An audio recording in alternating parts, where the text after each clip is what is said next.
sehingga pada pagi hari ini kita masih diberi kesehatan dan kesempatan sehingga kita masih bisa melakukan proses pembelajaran pada hari ini. Untuk proses pembelajaran kita mulai, alangkah baiknya kita berdoa terlebih dahulu. Ibu persilakan ketua kelas untuk memimpin doanya. Baik, terima kasih Bu. Sebelum kita belajar, marilah kita sama-sama berdoa menurut kepercayaan dan agama masing-masing. Berdoa dimulai. Berdoa selesai. Baik, sebelum kita masuk proses pembelajaran, terlebih dahulu Ibu akan mengabsen. Jadi, Hadir Bu. Nur Fadilaes, Bu. Muhammad Fajri. Bu. Anak-anak, senang sekali hari ini kita dapat bertemu kembali pada mata pelajaran biologi. Nah, ada yang masih ingat materi apa yang kita pelajari minggu lalu? Ya, silahkan. Metabolisme, Ibu. Ya, betul sekali ya. Baik, ada yang bisa memberikan definisi metabolisme yang sudah kita pelajari pada pertemuan sebelumnya? Bu. Ya, silahkan. Jadi metabolisme adalah proses di mana kecepatan tubuh dalam mencerna, menyerap, dan mengasimilasi makanan untuk diubah menjadi energi, Bu. Ya, baik, dengan mempelajari metabolisme kita dapat mengetahui manfaat bagi tubuh kita, yaitu mengetahui struktur tubuh kita itu sendiri, menyadari bahwa tubuh kita istimewa dan menambah wawasan dan pengetahuan. Baik, sebelum kita masuk kepada proses pembelajaran, adapun tujuan pembelajaran yang ingin kita capai yang pertama yaitu melalui kegiatan pembelajaran dengan tanya jawab, membaca literatur dan diskusi kelompok, peserta didik mampu menjelaskan fungsi katabolisme dengan tepat. Kedua, melalui kegiatan pembelajaran dengan membaca literatur, menonton video dan berdiskusi kelompok, peserta didik mampu menjelaskan jenis-jenis pada katabolisme dengan tepat. Yang ketiga, melalui kegiatan pembelajaran, membaca literatur, menonton video, dan berdiskusi kelompok, peserta didik mampu menjelaskan proses katabolisme dengan tepat. Jadi, pertemuan kita pada hari ini akan membahas tentang materi katabolisme. Nah, sebelum kita masuk ke materi, ada yang tahu apa itu katabolisme? Saya, Bu. Ya, silahkan. Kalau menurut saya itu, Bu, katabolisme adalah proses alami di dalam tubuh untuk menghasilkan energi, Bu. Betul sekali apa yang disampaikan oleh temannya. Jadi katabolisme yaitu proses saat tubuh mencerna makanan menjadi molekul-molekul kecil di dalam tubuh untuk digunakan sebagai energi. Nah, di mana molekul-molekul yang besar dan rumit dalam tubuh ini lalu dipecahkan menjadi yang lebih kecil dan juga sederhana. Jadi sederhananya itu katabolisme diartikan sebagai proses pembentukan energi yang berasal dari penguraian karbohidrat. Contohnya proses katabolisme sama seperti halnya karbohidrat dan nasi yang masuk ke dalam tubuh. Kemudian karbohidrat diubah menjadi disakarida dan dipecah lagi menjadi monosakarida atau glukosa. Itu tadi pengertian katabolisme. Selanjutnya yaitu fungsi katabolisme, di mana proses katabolisme menghasilkan dua fungsi utama terhadap makhluk hidup. Di antaranya yaitu yang pertama katabolisme sebagai penyediaan bahan baku, dan yang kedua katabolisme sebagai penghasil energi yang bisa digunakan makhluk hidup. Jadi fungsi katabolisme ini sangat besar dalam menjaga kelangsungan hidup dan setiap individu.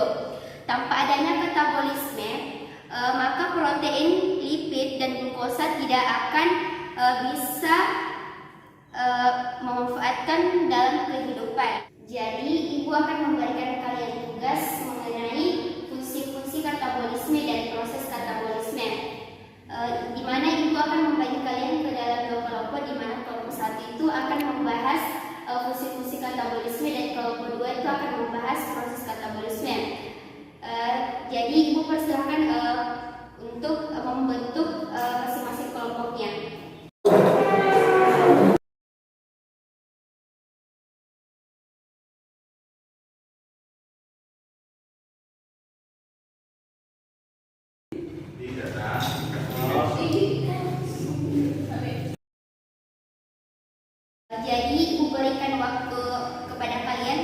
30 menit untuk mendiskusikan materi yang telah Ibu berikan kepada masing-masing kelompok.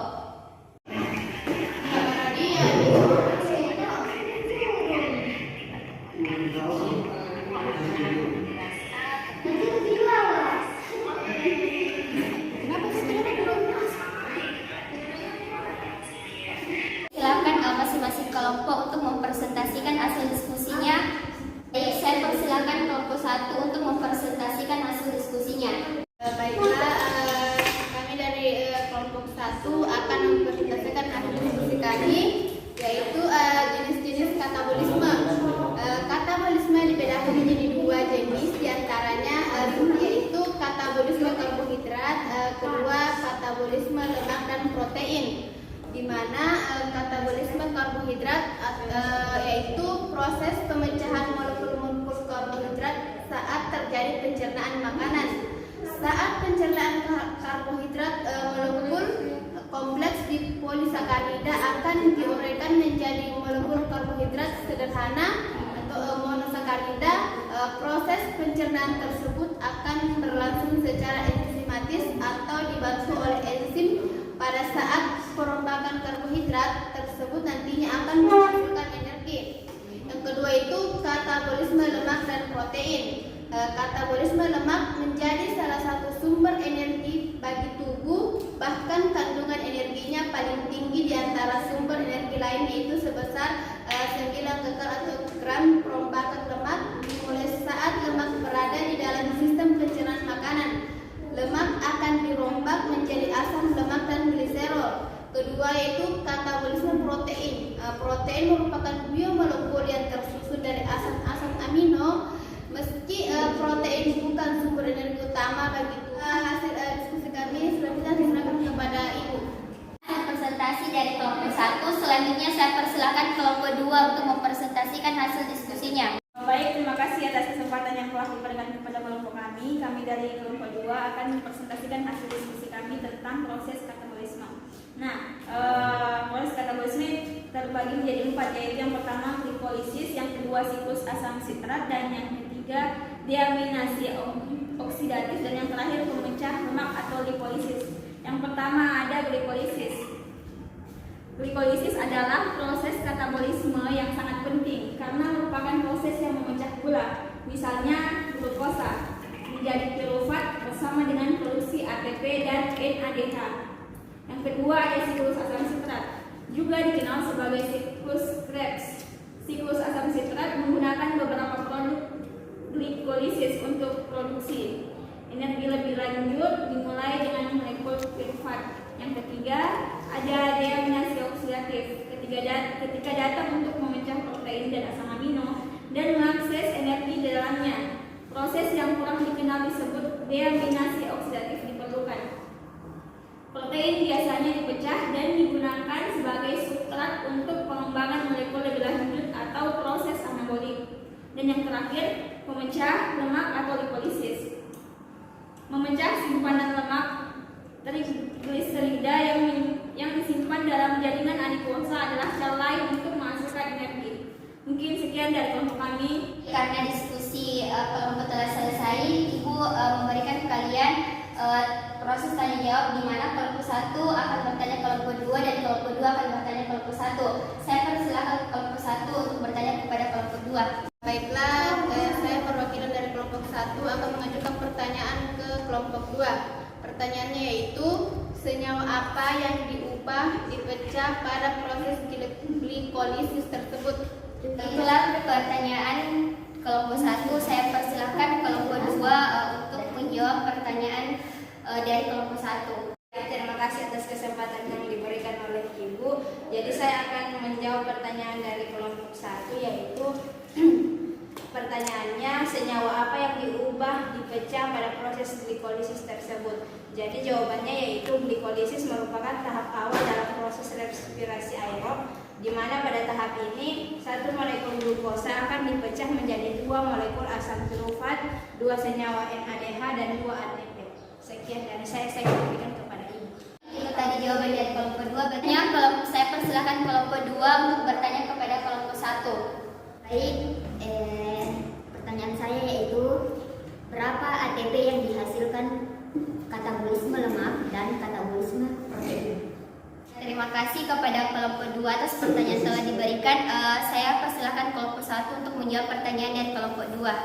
Saya akan menjawab pertanyaan dari kelompok 2, di mana pertanyaannya yaitu berapa ATP yang dihasilkan katabolisme lemak dan katabolisme protein. Jawabannya itu tubuh sendiri mendapatkan energi dari karbohidrat, protein dan lemak, di mana lemak merupakan dapat memberikan sumbangan energi paling besar dibandingkan karbohidrat dan lemak. Hal ini karena proses katabolisme karbohidrat dan protein akan hanya menghasilkan ATP sebanyak 36 buah saja, sedangkan katabolisme lemak mampu menghasilkan sebanyak 44 ATP. Itulah tadi jawaban dari kelompok 1. Bagaimana dengan kelompok 2? Apakah jawabannya diterima atau masih ada tanggapan? Baik, terima kasih atas jawabannya. Jawabannya saya terima. Beri aplaus untuk kita semua. Baik, karena diskusi kita telah selesai, ada yang bisa memberikan kesimpulan pada diskusi kita kali ini? Ya, silahkan.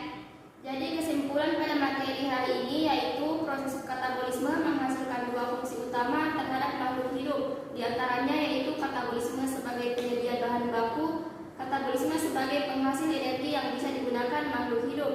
Katabolisme dibedakan menjadi dua jenis, yaitu katabolisme karbohidrat dan katabolisme lemak serta protein. Adapun proses pada katabolisme glikolisis, siklus asam sitrat, deaminasi oksidatif, dan pemecahan lemak lipolisis.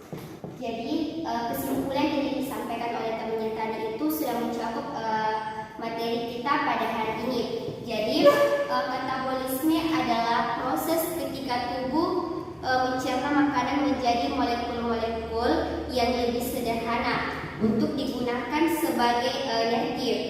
Jadi sederhananya itu ketika kita mengonsumsi makanan dan tubuh mengubahnya menjadi energi utama, saat itulah proses katabolisme terjadi. Katabolisme atau penguraian protein ini merupakan satu dalam pertukaran protein tubuh yang terjadi secara kontinu dan semua bentuk kehidupan. Jadi pemecahan katabolisme lemak dimulai sejak berada dalam sistem pencernaan makanan. Lemak akan dipecah menjadi asam lemak dan gliserol untuk dapat menghasilkan energi. Asam lemak akan mengalami oksidasi yang terjadi di dalam sel, tepatnya dalam bagian mitokondria, sedangkan gliserol ini dirombak secara glikolisis. Baik, sekian pertemuan kita pada hari ini, di mana pertemuan selanjutnya kita akan membahas anabolisme. Untuk proses pembelajaran kita pada hari ini, saya ucapkan wassalamualaikum warahmatullahi wabarakatuh.